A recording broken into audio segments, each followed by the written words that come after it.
The trade war between the United States and Canada is escalating. Canada has announced dollar-for-dollar retaliatory tariffs on nearly $28 billion worth of American goods after US President Donald Trump's administration imposed tariffs of up to 50% on a range of Canadian imports, from steel and furniture to tuna and t-shirts. American products are now in Canada's crosshairs. And the bigger concern is this: the two countries have spent decades building one deeply connected North American economy that is also very deeply integrated. So how far can this trade fight go, and who ultimately pays the bigger price? The counter tariffs will cover almost $20 billion worth of American products. They are designed to target goods similar to those being hit by US tariffs on Canada.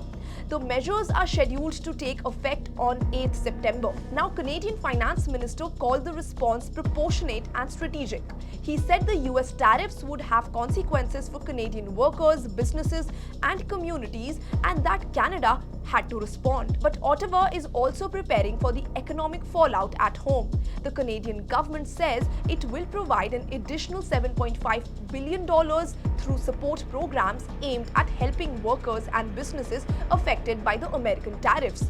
Now, this isn't simply a case of one country putting tax on another country's products. The United States and Canada have supply chains that have been built across the border for decades. American and Canadian companies often depend on each other for raw materials, components, and finished products. So when tariffs increase the cost of moving goods across the border, businesses have to absorb that extra cost or pass it on. And eventually that can mean higher prices for consumers. And that's why businesses on both sides are worried that a short-term political dispute could turn into a much longer economic problem. The latest escalation follows the collapse of US-Canada trade talks last week. Both sides blame the other for making unreasonable demands at the last moment. The White House says that Washington had been prepared to offer Canada the most preferential market access of any country on earth. But it accused Ottawa of making unreasonable demands and rejecting the deal. Canada, meanwhile, says it is responding to what it sees as damaging US trade measures. And there is now political pressure in Canada to explain exactly why and what happened behind closed doors.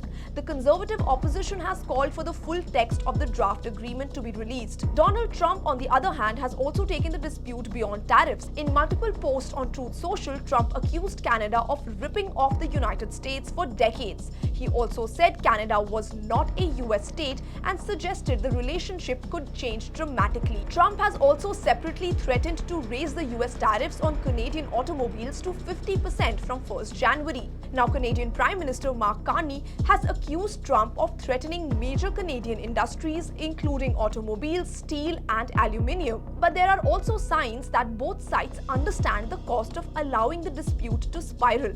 Ontario Premier Doug Ford, who had sharply criticized Donald Trump, later said that things had become heated, but that he still wanted a deal that worked for both Americans and Canadians. Cars and their components can cross the US-Canada border multiple times during the manufacturing process.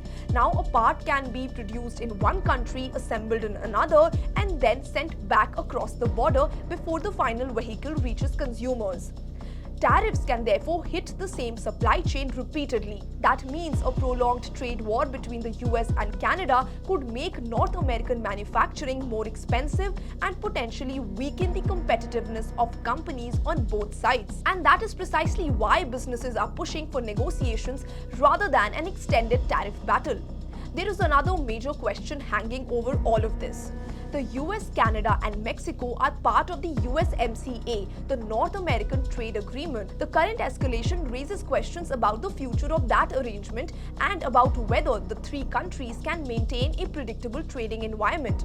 Mexico is already watching closely. Mexican President Claudia Sheinbaum has sent her economic secretary to Washington for emergency discussions following the collapse of the talks with Canada. So what began as a US-Canada dispute could potentially become a much bigger North American trade problem.